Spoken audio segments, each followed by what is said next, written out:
Galileo Galilei आधुनिक Archimedes कहे जाने वाले गैलीलियो गैलीली का जन्म ऐसे काल में हुआ था जब तत्कालीन परिवेश अर्थात यूरोप अंधकार में डूबा हुआ था।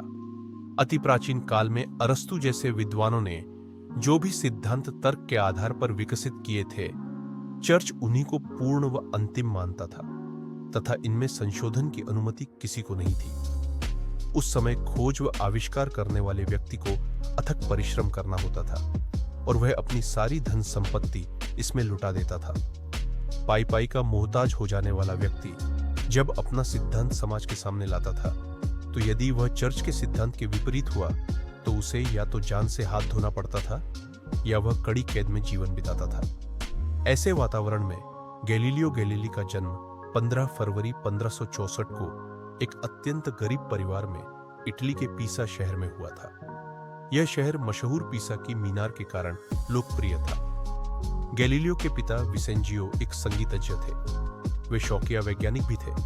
उनमें जुझारूपन भी थी और प्राचीन काल से चली आ रही गलत मान्यताओं के बारे में वे गाहे बगाहे बोलते रहते थे। बालक गैलीलियो पर बचपन से ही पिता के विज्ञान, प्रेम व तर्कशीलता का अच्छा प्रभाव पड़ा, पर साथ ही परिवार की भयंकर गरीबी भी झेलनी पड़ी। माता जूलिया ने 3 बेटों व 4 बेटियों को जन्म दिया था।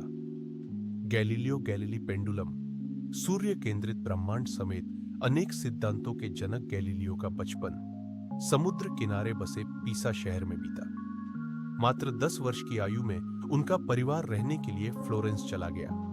वहां पर गैलीलियो को एक मठ में पढ़ने के लिए भेजा गया। उस समय बच्चों को जीवन में धर्म के महत्व के बारे में सिखाया जाता था। गैलीलियो को भी धर्म, लैटिन, गणित, व्याकरण, तर्कशास्त्र आदि की शिक्षा मठ में दी गई। उन्हें कला का भी अनुभव मिला। पढ़ाई में गैलीलियो के अच्छे प्रदर्शन ने सभी को प्रभावित किया।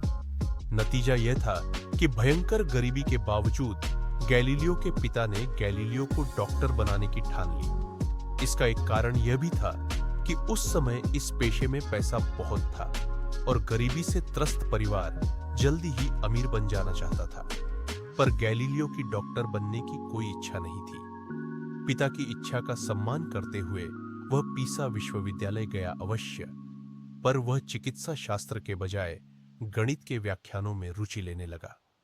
गणित के प्राध्यापक से वह इस कदर प्रभावित हुआ कि उसने चिकित्सा शास्त्र का अध्ययन छोड़कर गणित का नियमित अध्ययन प्रारंभ कर दिया। जब उसके पिता ने यह सुना तो सिर पीट लिया। दोनों में काफी कहासुनी हुई, पर गैलीलियो पर कोई प्रभाव नहीं पड़ा। गैलीलियो का स्वभाव ही ऐसा था कि उसकी विश्वविद्यालय में हर किसी से बहस हो जाती थी। उसे झगड़ालू लड़का भी माना जाने लगा था। अक्सर वह विज्ञान संबंधी विषयों पर तर्क में उलझ जाया करता था। उसे विश्वविद्यालय की वर्दी से भी चिढ़ थी और वह उसे हर समय पहनना पसंद नहीं करता था। एक बार गैलीलियो गिरिजाघर गया। उसने देखा कि गिरिजाघर के कर्मचारी ने लैंप की रस्सी को पहले ढीला करके लैंप जलाया, उसके बाद उसे खींचकर ऊपर टांग दिया। इस क्रम में लैंप एक पेंडुलम की तरह थोड़ी देर हिलता रहा। गैलीलियो उसे ध्यान से देखता रहा। उसके पास घड़ी नहीं थी क्योंकि उस समय तक घड़ी का आविष्कार ही नहीं हुआ था, पर फिर भी लैंप के झूलने से संबंधित कुछ तथ्य गैलीलियो के मस्तिष्क में उभर गए। उसने ऐसा प्रयोग बार बार दोहराया और निम्न परिणाम प्राप्त किए। पेंडुलम का नियम 1. पेंडुलम एक सिरे से दूसरे सिरे तक जाने में उतना ही समय लेता है, चाहे उसका कोण कितना भी हो। 2. पेंडुलम चाहे कितना भी भारी हो, एक सिरे से दूसरे सिरे तक जाने में उतना ही समय लेता है। 3. यदि पेंडुलम की लंबाई 4 गुना हो तो वह एक सिरे से दूसरे सिरे तक जाने में 2 गुना समय लेगा। इस प्रकार गैलीलियो ने बिना घड़ी के, बिना कोई किताब पढ़े हुए पेंडुलम का सही नियम प्रतिपादित कर दिया। उसने यह भी बता दिया कि पेंडुलम के भार का उसके भ्रमण के समय से कोई संबंध नहीं है। पर ऐसा क्यों है, यह सदियों बाद आइंस्टाइन ही समझा पाए। पर इतना कुशाग्र बुद्धि किशोर छात्र ढंग से पढ़ नहीं पाया और 1585 में उसे बिना डिग्री प्राप्त किए विश्वविद्यालय छोड़ना पड़ा। पिता पहले से ही नाराज थे और उन्होंने गैलीलियो को घर में रखने से मना कर दिया। निराश गैलीलियो फिर वापस फ्लोरेंस आया। काफी तलाशने के पश्चात उसे गणित पढ़ाने की ट्यूटर की नौकरी मिल पाई। तत्कालीन बुद्धिजीवी समाज गैलीलियो के गणित ज्ञान से तो प्रभावित था, पर उसकी तर्क करने की आदत से बुरी तरह चिढ़ता था। जहां अन्य लोग किसी बात को आसानी से मान लेते थे, वहीं गैलीलियो मानने से पूर्व तरह तरह से अवलोकन करता था, मापता था, प्रयोग करता था, तर्क की कसौटी पर कसता था और गणनाएं करता था।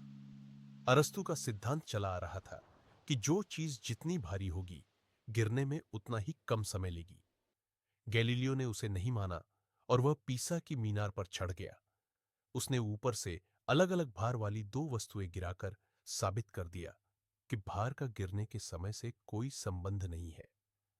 बड़ी मुश्किल से गैलीलियो को विश्वविद्यालय में प्रोफेसर की नौकरी मिल पाई, पर वेतन नाममात्र का था, पर वह उसी में गुजारा करता रहा।